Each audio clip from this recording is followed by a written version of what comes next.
மிகவும் உணர்வுபூர்வமாக எங்களை வசீகரித்து நாங்கள் தொடர்ச்சியாக அந்த விடுதலை பயணத்திலே உறுதியாக பயணிப்பதற்கு பல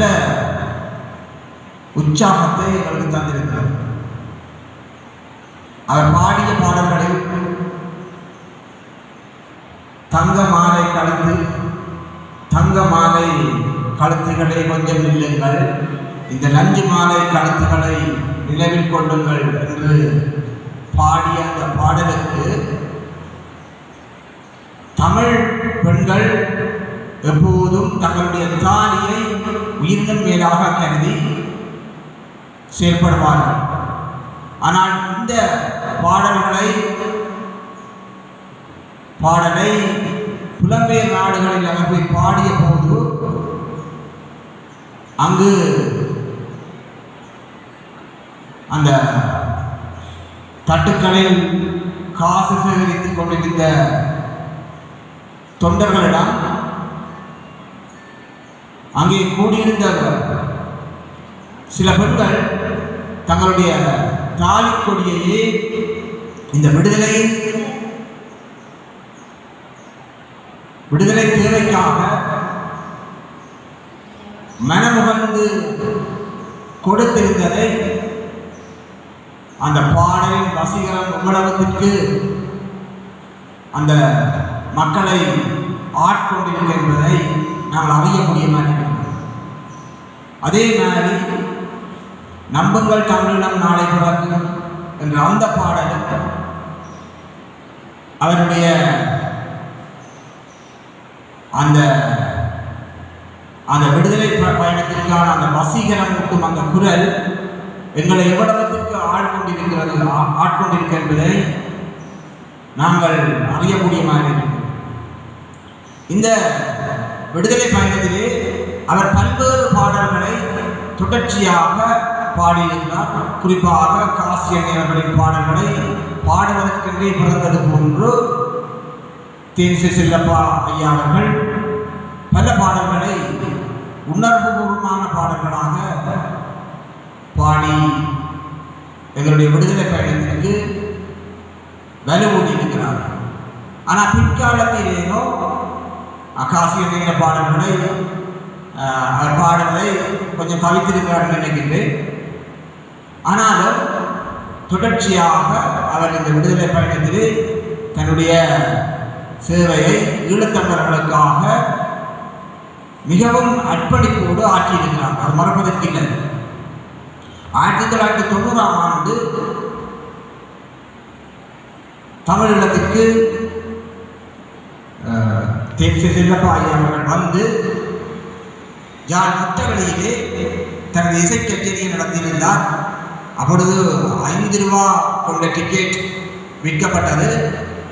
5 லட்சம் டிக்கெட்டுக்கு மேல விற்கப்பட்டிருப்பதாக புள்ளி விவரங்கள் கூறுகின்றன. அந்த நேரத்திலே தமிழீழ தேசிய தலைவரால் பாசறைப்பாளர் என்ற விருதும் அவருக்கு வழங்கி கௌரவிக்கப்பட்டுள்ளது. அவருடைய பாடல்கள் எப்போதும் எங்களை புத்துணர்வூட்டி எங்களுடைய இலக்கிலே நாங்கள் தொடர்ச்சியாக பயணிப்பதற்கு எங்களுக்கு ஒரு உந்து சக்தியாக பல சந்தர்ப்பங்களில் அமைந்திருக்கிறது.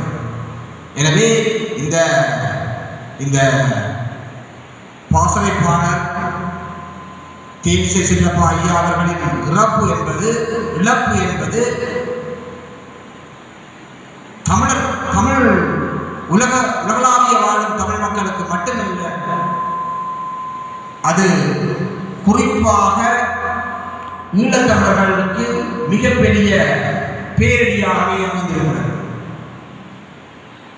அவருடைய அந்த இசை பயணத்திலே ஈழத்தமிழர்களுக்காக தொடர்ச்சியாக அவர் ஆற்றிய பணி என்றும் மதிக்கப்பட வேண்டியது.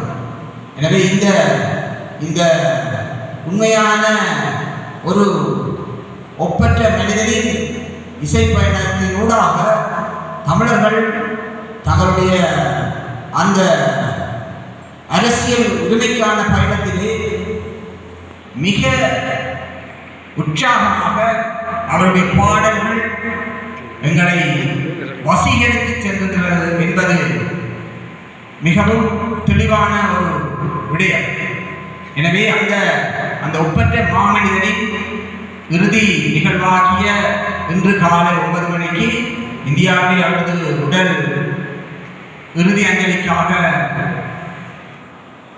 இறுதி அஞ்சலி கடமைகள் நடைபெற்ற போதிலும் தாயகத்திலே பல்வேறுபட்ட இடங்களிலே ஈழத்தமிழர்கள் அவருக்கு நன்றி கடன் ஆற்றும் முகமாக பரந்துபட்டு இந்த அஞ்சலி நிகழ்வை நடத்தி கொண்டிருக்கிறோம்.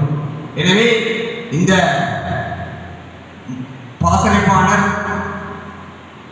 தேனிசை செல்லப்பா ஐயா அவர்களுக்கு எங்களுடைய ஆழ்ந்த அனுதாபத்தை தெரிவிப்பதோடு அவரது துயரால் கவலையில் பிரிவினால் வாடியிருக்கும் அவரது குடும்பத்திற்கும் அவரது ஆறுதலை தெரிவித்துக் கொண்டு அவருடைய அந்த இழப்பு எங்களுடைய ஈழத்தமிழர்களுக்கு ஒரு வரலாற்று வெற்றிடமாகவே தொடர்ச்சியாக இருக்கும். அவரை போன்ற ஒரு கிராமிய பாடல் மூலம் இந்த விடுதலையின் தேவையை பட்டி தொட்டி எங்கும் விதைத்த அந்த உன்னதமான மனிதர் இன்று இறந்துவிட்டார். ஆனாலும் அவரது பாடல்கள் தொடர்ச்சியாக எங்களுடைய எதிர்கால சந்ததிக்கு செய்தியை சொல்லிக்கொண்டே இருக்கும். வரலாற்றை தேவையை, வரலாற்றின் முக்கியத்துவத்தை, விடுதலையின் அவசியத்தை அல்லது எங்களுடைய அரசியல் வேணவாவின் தேவையை அந்த பாடல்கள் எப்பொழுதும் எங்களுடைய எதிர்கால சந்ததிகளுக்கு சொல்லிக்கொண்டே இருக்கும் என்று கூறி விடைபெறுகிறேன். நன்றி. மக்களுடன் போராளிகள், மக்களுக்காக.